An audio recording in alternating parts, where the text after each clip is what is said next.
sold by his own family like property, dragged into a foreign land, falsely accused after he refused to sin, locked in a dark prison, then forgotten for years. But the prison door was not the end, because God, the one who planted a dream in Joseph's heart, did not abandon him in darkness, in waiting, or in silence. And when the time came, everything reversed so fast that an entire empire had to listen to the words of a prisoner. Don't scroll away, because the story begins right now.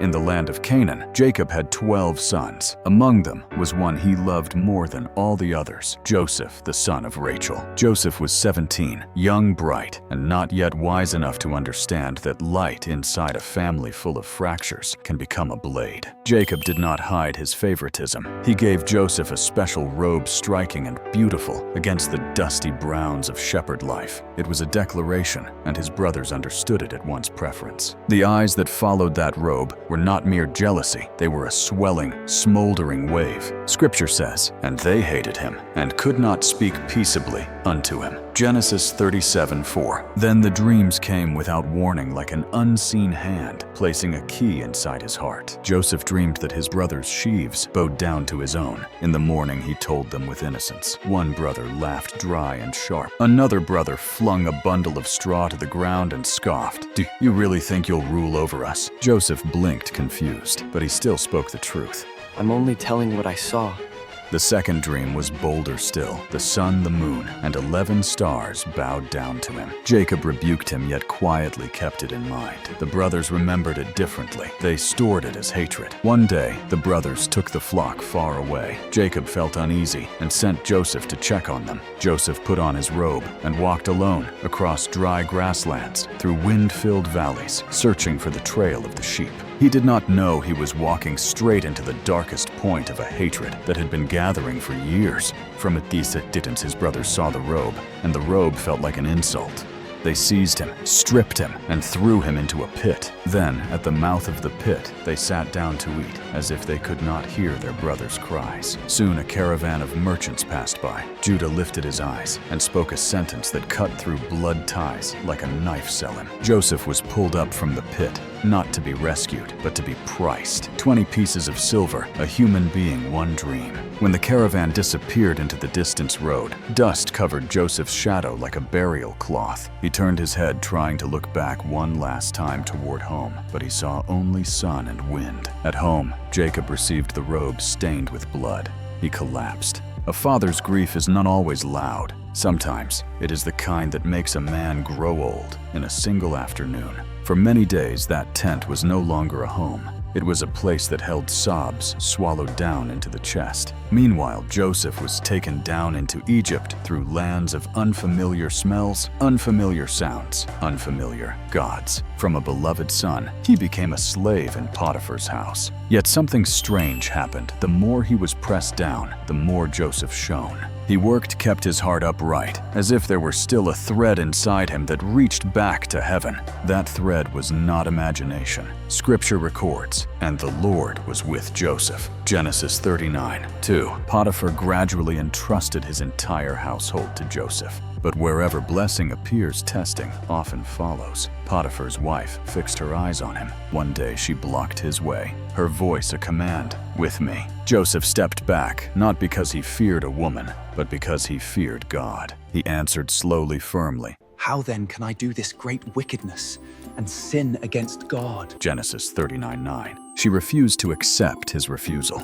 She shifted from seduction to trap. One day when the house was empty, she grabbed his garment. Joseph tore himself free and ran, leaving the garment behind. There are times when running is not cowardice, it is courage. But righteousness sometimes pays the price of being misunderstood. She turned the garment into false evidence, turned rejection into accusation, turned an innocent man into a condemned one. Joseph was thrown into prison, the iron door shut, and once again he was in darkness. There he met two notable prisoners, Pharaoh's chief cupbearer and chief baker. They dreamed and were troubled. Joseph spoke a sentence that revealed the foundation of his life. Do not interpretations belong to God? Genesis 48.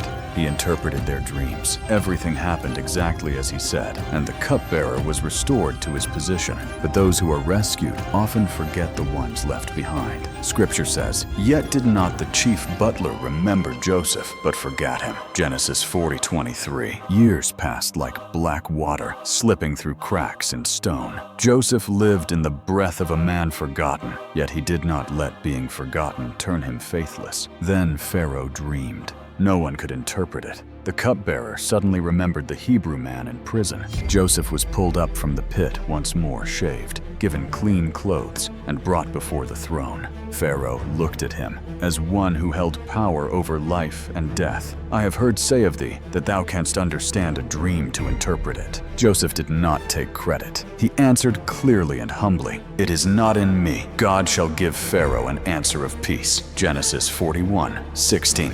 He interpreted the dream 7 years of abundance, 7 years of famine, and proposed a plan for storage. And in that moment, history turned like a door flung open. A prisoner became a governor. The signet ring of authority was placed on hands that had once been bound. A chariot carried him through the streets amid shouts and bows of honor. Many would call it luck. Joseph knew it was God's time. The famine came just as he had said. Surrounding lands streamed into Egypt. And then one day, 10 men from Canaan stood before Joseph. They bowed low, not recognizing that the man looking at them was the brother they had sold. The old dream was standing there in flesh and bone. Joseph tested them, not to take revenge, but to see whether they were still the same men. He demanded they bring Benjamin down. Then he planted his silver cup in Benjamin's sack, recreating a moment that mirrored the past. A younger brother trapped, and the older brothers given the chance to abandon him and go home. This time Judah stepped forward. His voice cracked like dry ground splitting.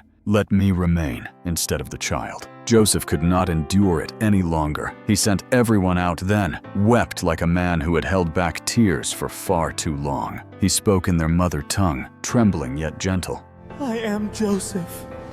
His brothers froze, and at the moment they expected to be crushed by power, Joseph lifted them with grace. He drew them close. He said the words that changed the color of the whole story. "Now therefore, be not grieved nor angry with yourselves that ye sold me hither. For God did send me before you to preserve life." Genesis 45:5. That was not denial of their sin. It was a declaration that sin is not the final pen. God is the one who holds the pen. Then came the breaking embraces, trembling kisses, sobs that could not be hidden. And the news ran back to Canaan like word returning from the dead. Joseph is still alive. Jacob heard it, and his heart seemed to stop, then beat again. He went down to Egypt. Father and son met. A family was saved from starvation. A lineage was preserved for the next chapters of redemption history. Joseph did not minimize the evil people had done, but he looked deeper and saw God still working in the places that seemed abandoned.